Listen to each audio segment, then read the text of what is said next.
Now join me in welcoming our first guest, the fetish queen, Emma Monopeia. Hi! How are you? Thank you for coming. Thanks for having me. Fetish queen, huh? Fetish queen, fetish queen. Do you mind that label? Is that okay? Oh, it's an interesting title, isn't it?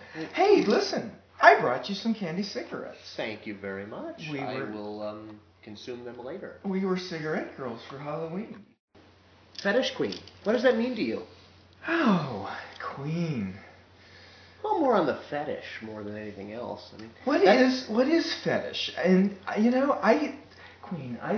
goddess, house goddess. Fetish goddess or goddess queen? I don't know. Fetish goddess. But what do you think a fetish is? What? Say that again? What do you think? How would people define fetish? You tell me. You're the guest. Well, I'm wondering if fetish is just something that feels nice. Such as? Oh, there's lots of textures. Silk, nylon, rubber, all kinds of things. Now, which is your favorite? Oh, I prefer rubber. I love silk. I'm wearing silk, and I love nylon. I love everything. Now, you're an artist, too. I'm a multimedia artist. And what does that mean? That means I work in lots of different mediums. That means I sculpt, I paint, I do garment design. I work in many mediums. Food. And I try to do them and put them all together in this character. Now, which came first, Emma the character or the art? The art came first. And Emma grew out of that? Emma grew out of that because she was a product of all of the work that I had done. She was a medium that I could work with and produce and use all of the avenues of art that I've discovered up till now. So the garment design and construction, sculpting, body sculpting is part of what I do, painting, and Now, I've been to your house. photography. Photography, that's exactly where I want to go. Where you used to live, you had a wall on the staircase just filled with photos of you in your fetish gear. She's a slut. She's a photo pig, isn't she? Now, as I remember it, you had all kinds of parties where people who knew Emma would come over and people who didn't know Emma would come over. And they'd see these photos. What was their reaction? We had lots of interesting reactions. The people that knew Emma obviously saw the imagery and had fun with it. They really were not exposed to the work that I've done over the last 6 years or so. And the people that didn't know anything about it had very interesting reactions. Who is that girl? Who is that transgendered person that you're taking photographs of? Did they know it was someone who was transgendered? Some did. So you shook up suburbia. You also went to New York too. Yeah, I got lucky to be asked to be part of a show. What show?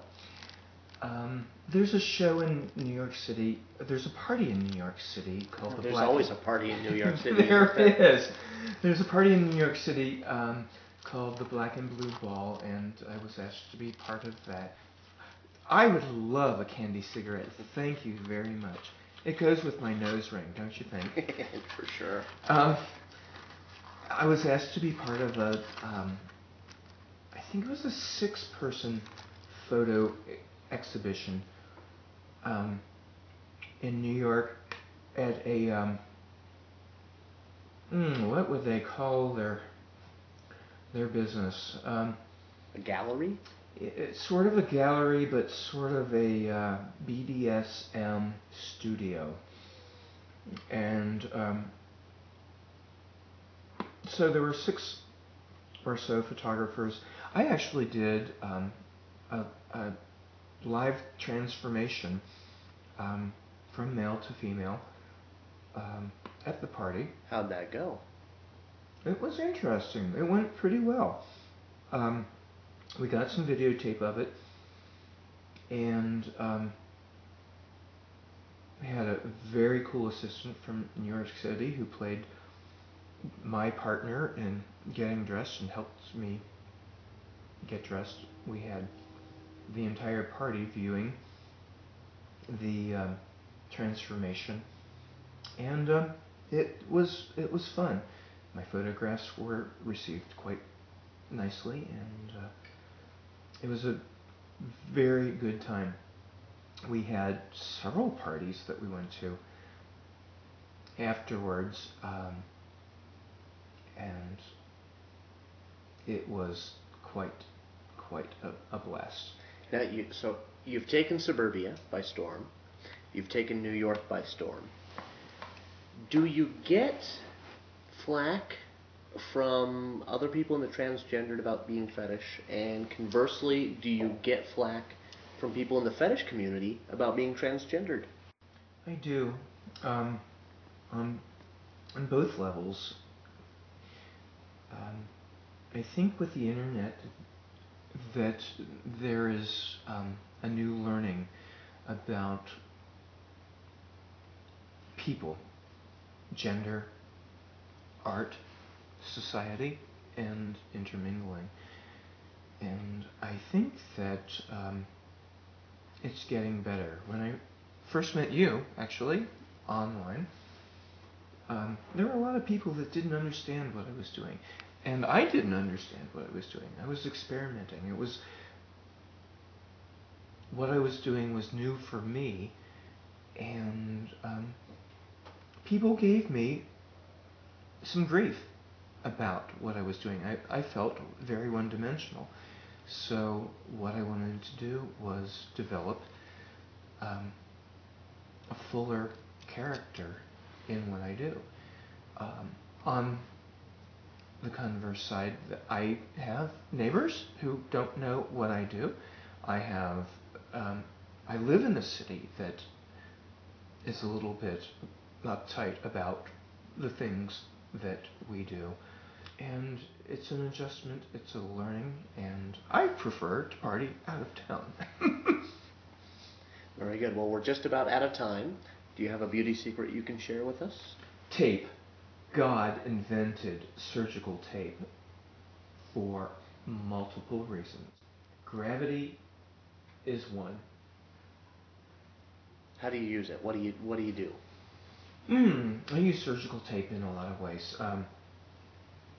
To create a girl line, I use surgical tape to lift the eyebrows because girls typically have Arched eyebrows. a bit of an arch in the eyebrows. To wear pants, surgical tape comes in quite handy to... Now, how does that work? Hmm. Is that a private area type thing? No, not at all. Do we really want to get into it? Sure. Well, everything has to be shaved, of course, which is much prettier and much cleaner around the house in general. But no, you surgical tape, everything just gets kind of hidden back to where it originated from, and you look like you want to look.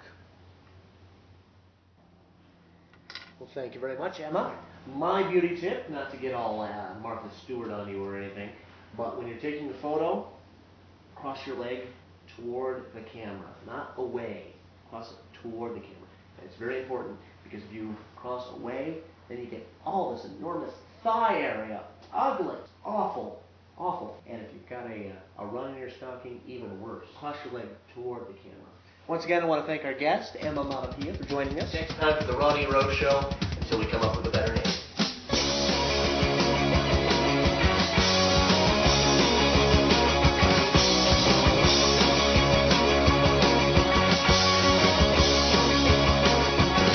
What you girls are